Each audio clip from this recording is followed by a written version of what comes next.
Hello dear students and welcome to my YouTube channel. आज की इस वीडियो के अंदर हम स्ट्रक्चर ऑफ न्यूरॉन को डिस्कस करने लगे हैं। सबसे पहले हमें पता होना चाहिए कि न्यूरॉन क्या चीज़ है। हमारे जिस्म के अंदर मुख्तलिफ बॉडी सेल्स पाए जाते हैं। जैसे हमारे जो मसल्स हैं ये ख़ास किस्म के मसल सेलों से बने हैं। स्किन जो है वो इपिथेलियल सेलों से बनी है। इसी तरह से हमारे गुर्दे जो हैं वो ख़ास किस्म से के सेलों से बने हैं जिन्हें हम नेफ्रॉन कहते हैं। इसी तरह जब हम अपने जिस्म के नर्वस सिस्टम की बात करते हैं तो जिस्म का नर्वस सिस्टम कुछ खास और स्पेशल टाइप ऑफ सेलों से बना हुआ है। उन सेलों को हम न्यूरॉन कहते हैं। ठीक है जी। सो न्यूरॉन क्या चीज है? Neuron is the basic structural and functional unit of nervous system. तो आइए इसे डिटेल में स्टडी करते हैं जनाब। The chief structural and functional unit of the nervous system is called neuron. यानी हमारे नर्वस सिस्टम का जो मेन स्ट्रक्चरल फंक्शनल यूनिट है वो है neuron, which have ability to conduct nerve impulse. कोई दूसरा सेल हमारे नर्वस सिस्टम का ऐसा क्यों नहीं हो सकता? वो इसलिए कि नर्वस सिस्टम में मैसेजेस को एक बॉडी पार्ट से दूसरे बॉडी पार्ट तक सेंड करने की जरूरत होती है, और वो सेंड करने के लिए उस नर्व इंपल्स को वो तार चाहिए जो बिजली के करंट को ले जाए, और वो तार वो करंट हमारे पास न्यूरॉन होता है। न्यूरॉन जो है वो अपने अंदर एबिलिटी रखता है कि वो नर्व इंपल्स यानी उस इलेक्ट्रिक करंट को एक हिस्से से दूसरे हिस्से तक ले जा सकता है, उसे ट्रांसफर कर सकता है। इसी एबिलिटी की वजह से हमारा नर्वस सिस्टम इन खास किस्म के सेलों से बना हुआ है। तो आइए जनाब इसके स्ट्रक्चर को डिस्कस करते हैं। बेसिकली न्यूरॉन के तीन हिस्से होते हैं। नंबर वन होता है उसका सेल बॉडी। उसके बाद इसके साथ बैरूनी तौर पर छोटी छोटी एक्सटेंशन होती हैं, छोटे छोटे स्पाइन लाइक स्ट्रक्चर यानी कांटों की तरह छोटे धागे पाए जाते हैं जिन्हें हम डेंड्राइट्स कहते हैं। उसके बाद इसके साथ एक लंबा सा रेशा होता है, उस लंबे रेशे को हम एक्सॉन कहते हैं, और एक्सॉन के अंदर मुख्तलिफ हिस्से हैं जिन्हें हम वन बाय वन डिस्कस करेंगे। तो सबसे पहले आइए स्ट्रक्चर के ऊपर बात करते हैं। It is a special cell which contain some parts outside the cytoplasm. याद रखिएगा दूसरे तमाम सेलों के अंदर अगर हम बात करें तो चीजें जो है वो सेल मेम्ब्रेन के अंदर सारी साइटोप्लाज्म में पाई जाती हैं, लेकिन ये जो वाहिद सेल है जिसके अंदर बहुत सारी चीजें साइटोप्लाज्म से बाहर पाई जाती हैं, जैसे इसमें डेंड्राइट साइटोप्लाज्म से बाहर है, इस तरह से एक्सॉन टर्मिनल, ये तमाम चीजें साइटोप्लाज्म के बाहर पाई जाती हैं, इसलिए ये स्पेशल सेल है। Such as dendrites, axons, it consist the following parts. आइए वन बाय वन इनके पार्ट्स की डिस्कस। Number one is न्यूरोलीमा।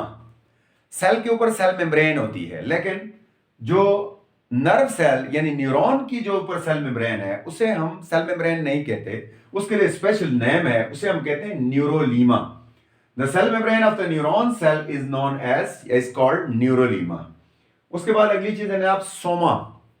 ये जो सेल की मेन बॉडी है, जो मेन सेल है, इसे सेल बॉडी या सोमा कहा जाता है। It is also called cell body and it is the main part of neuron. Neuron का मेन पार्ट मैंने कहा यही है, and it is responsible for growth and maintenance of the cell. जितने भी न्यूरॉन सेल की ग्रोथ और maintenance है वो सारी की सारी इस हिस्से यानी सेल बॉडी पर मुश्तमिल होती है। इसके अंदर तमाम वो मटेरियल्स होते हैं जो कि न्यूरॉन की प्रॉपर ग्रोथ के लिए जरूरी हैं। क्या क्या होता है जी? It consist of cytoplasm. एक तो इसके अंदर ये डॉट डॉट वाला साइटोप्लाज्म है, साइटोप्लाज्म के सेंटर में न्यूक्लियस है। इसके अलावा साइटोप्लाज्मिक ऑर्गेनेलीज पाई जाती हैं, बहुत सारी साइटोप्लाज्मिक ऑर्गेनेलीज इसमें होती हैं। आइए उनमें से एक को डिस्कस करते हैं। मसलन है नेजल्स ग्रेन्यूल्स। नेजल्स ग्रेन्यूल्स एक साइंटिस्ट के नाम पे है, नेजल्स एक साइंटिस्ट का नाम है, उसने पहली बार ये ग्रेन्यूल, ये छोटे छोटे जर्रे जो हैं समझ लें कि ये न्यूरॉन सेल के अंदर डिस्कवर किए थे, और इनको नेजल्स ग्रेन्यूल कहा जाता है। असल में होते क्या है? There are some special granules in the cytoplasm of neuron cells called the nasal granules which contain, खास तौर पर इन पर क्या चीज होती है? Ribosomes, endoplasmic reticulums and Golgi bodies, तीनों मिलकर एक ही जगह में पाए जाते हैं। दूसरे सेलों में राइबोसोम्स अलग होते हैं, इसी तरह से एंडोप्लाज्मिक रेटिकुलम अलग एक नेटवर्क होता है, और गोल्जी बॉडीज अलग होती हैं, लेकिन न्यूरॉन सेलों में ये सारे मिलकर एक ही ग्रेन्यूल की शक्ल बनाते हैं, और इस ग्रेन्यूल के अंदर वो तीनों चीजें मौजूद हैं और इन्हें कहा जाता है नेजल्स एंड ग्रेन्यूल्स। उसके बाद अगली जो चीज है जनाब वो हम साइटोप्लाज्म से बाहर आ गए और हम जाते हैं जनाब साइटोप्लाज्मिक एक्सटेंशन के ऊपर। अब साइटोप्लाज्म से कुछ चीजें बाहर निकली होती हैं जिन्हें हम साइटोप्लाज्मिक एक्सटेंशन कहते हैं। और दो टाइप की साइटोप्लाज्मिक एक्सटेंशन मैंने आपको बता दी कि वो दो होती हैं, एक होते हैं डेंड्राइट्स, दूसरे होते हैं एक्सॉन्स। आइए इन दोनों को वन बाय वन डिस्कस करते हैं।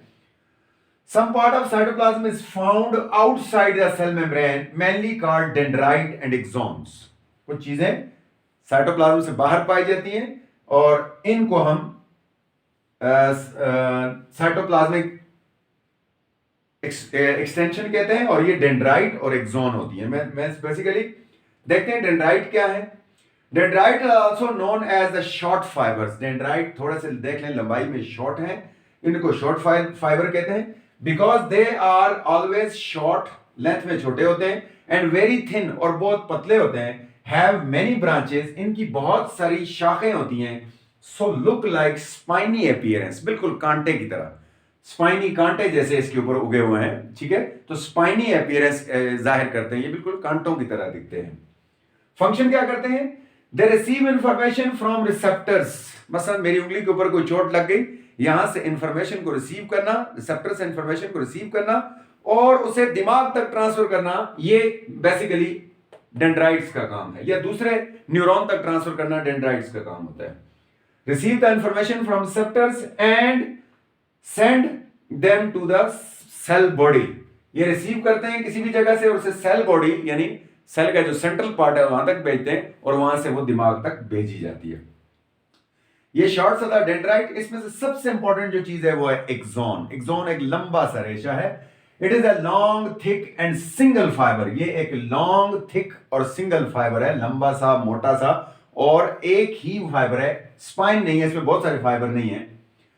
विच originate from the cell body, जो सेल बॉडी से निकलता है, originate from the cell body toward the other neurons और मसल्स। ये आगे की तरफ जाता है, जो आगे जाके या तो किसी और न्यूरॉन से टच होता है या फिर मसल से अटैच होता है, दो जगह पे जाके टच होता है। फंक्शन क्या करता है? Axons carry message away from the cell body toward the other neurons और टुवर्ड द मसल्स। ये मैसेज को सेल बॉडी से आगे ले जाता है। याद रखिएगा, डेंड्राइट्स जो है ये मैसेज को सेल बॉडी के अंदर लाते हैं, ठीक है, और एक्सॉन उसे सेल बॉडी से आगे दूसरे न्यूरॉन या फिर मसल्स की तरफ लेकर जाता है। एक्सॉन के बहुत सारे हिस्से होते हैं, आइए इनको वन बाय वन देखते हैं।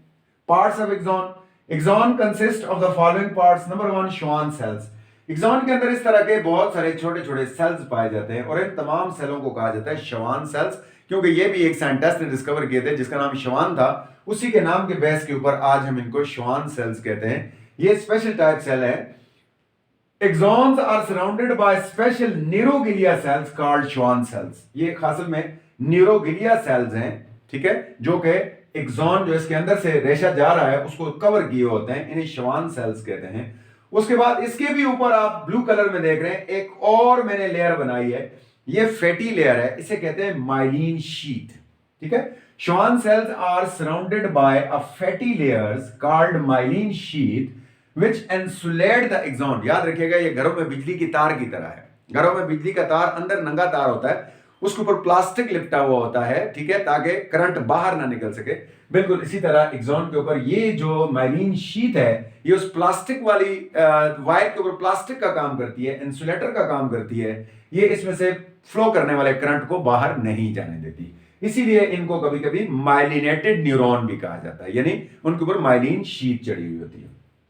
उसके बाद अगली चीज है जनाब नोड्स ऑफ रेनवियर्स। इनको भी एक इंडियन साइंटिस्ट रेनवियर ने डिस्कवर किया था, इस वजह से उसके नाम की बेस के ऊपर हमें नोड्स ऑफ रेनवियर्स कहते हैं। नोड्स ऑफ रेनवियर क्या है जी? जितने भी श्वान सेल्स हैं उसके बीच में जगह जगह इस तरह से गैप पाए जाते हैं, नोड्स पाए जाते हैं। इन नोड्स को हम नोड्स ऑफ रेनवियर्स कहते हैं। और जब नर्व इंपल्स इसमें से ट्रांसफर होती है तो कभी कभी वो सीधी ट्रांसफर नहीं होती, बल्कि node of Ranvier to node of Ranvier jump करती है, इसलिए उसे सॉलिटेटरी नर्व इंपल्स कहा जाता है। और उसके लिए नोड्स ऑफ रेनवियर इंतहाई इंपॉर्टेंट होते हैं, क्योंकि ये वो नर्व इंपल्स फास्ट होती है, तो उस फास्ट नर्व इंपल्स को पास करने के लिए नोड्स ऑफ रेनवियर का होना जरूरी है जी। Between the Schwann cells there are non myelinated gaps called the nodes of Ranvier's. Which are important for the transfers of saltatory nerve impulse. जैसे मैंने आपसे कहा, आखिरी जो चीज आ गई वो है एक्सॉन टर्मिनल।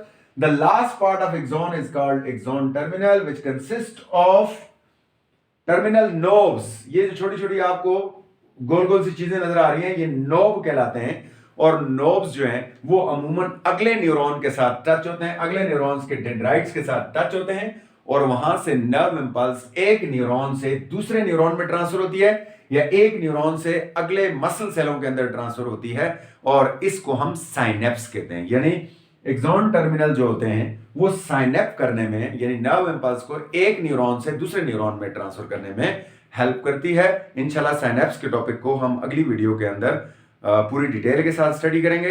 तो आई होप कि ये लेक्चर आपके लिए फायदेमंद साबित होगा। अपना ख्याल रखिएगा। अल्लाह हाफिज।